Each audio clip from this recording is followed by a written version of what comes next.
Okay, so take a look at this. Our question is, how do we make this a perfect square? Okay, and this is not a perfect square because we don't have the square of the first term. We don't have a last term. How do we make it a perfect square? Let's write it out again. Minus 6x. What do I have to add here to make it a perfect square?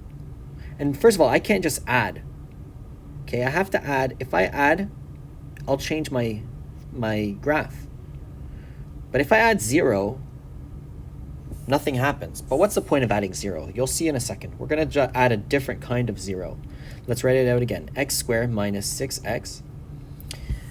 What do I have to add to this binomial to get it to become a perfect square trinomial? And the answer is, you take this middle term, you divide it by 2,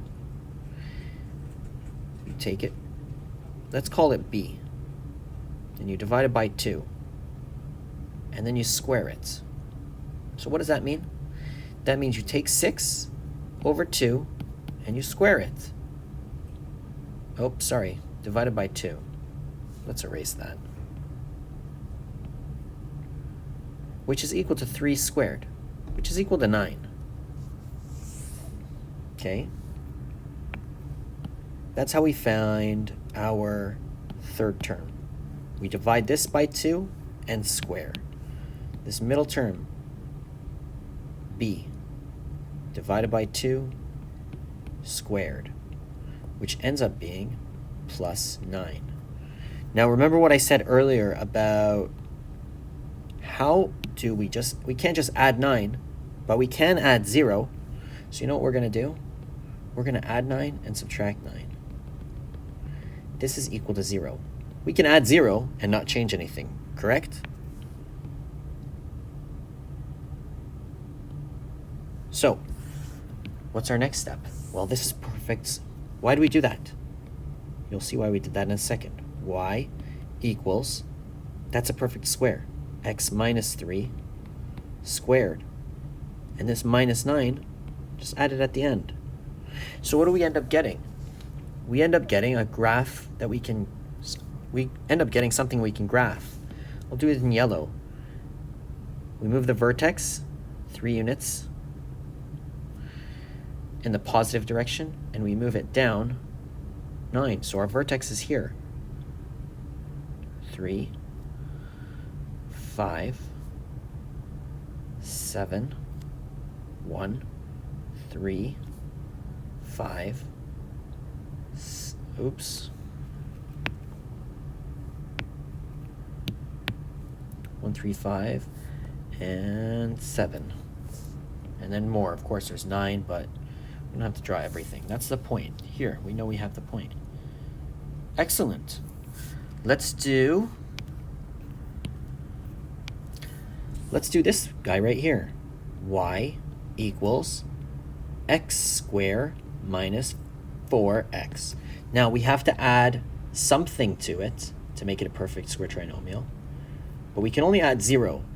So what are we going to do? We're going to add something and then subtract something, the same thing. What do we have to add? Let's write it again. Y equals x squared minus 4x. What do we have to add to this to make it a perfect square trinomial? Well, we have minus 4, right? We take that b value. B equals minus 4. What do we have to do? We divide by 2. C, that's this value for a perfect square trinomial. C is equal to, let's just call it C. Why did I use C? Just because I'm calling this A, B, C. Doesn't matter. Minus 4, divide by 2, square it. Okay. C is equal to minus 2 squared. C is equal to 4. So what I have to do is I have to add 4 and subtract 4. Why did we add and subtract again? I know some of you are thinking, why did we add and subtract? Because we can't change our graph. Our original graph is this. We don't want to change it, so we're just adding 0. But how are we adding 0? We're adding 4 and subtracting 4. Why did we do all that? Well, because we're going to separate this and this into a different form. Y equals, that's a perfect square, x minus 2 squared. And then this minus 4, and now it becomes something that we can graph. We're going to move in the positive direction. This means we move that way twice, and we move down.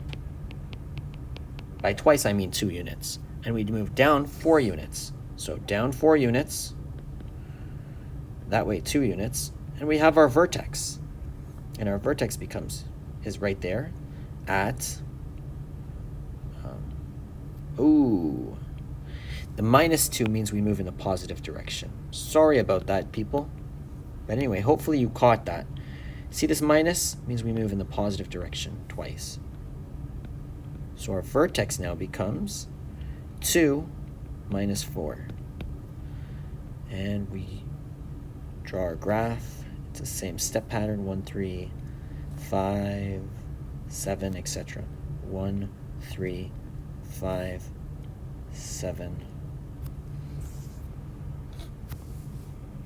And we have our graph. Basically, this is the same graph. If we were to find our values or graph this in Desmos or find a table of values, we'll see that it's equal to this. All right.